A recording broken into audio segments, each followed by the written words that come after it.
ଏଠା କଲେ ତମେ ବଡ଼ ଦେଉଳରେ ଏତେ ବ୍ୟସ୍ତ ରହୁଛ ଯେ ଉଠି ଯାଇପାରୁନ। ସାରା ଜଗତ କଥା ଚିନ୍ତା କଲି ରାତି ଏବେ ଶୋଉନ।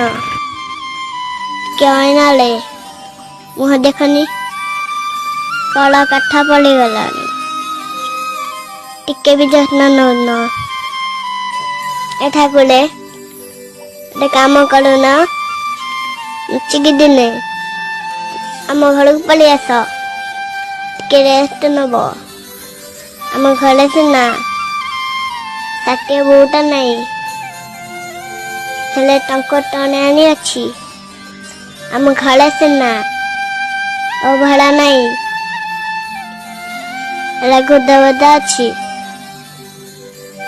ଖାଇ ପିଇ ଟିକେ ଶାନ୍ତିରେ ଶୋଇ ପଡ଼ିବ। ଆଉ ମୁଁ ତୁମକୁ ଟିକେ ମୋଡ଼ିଦେବି।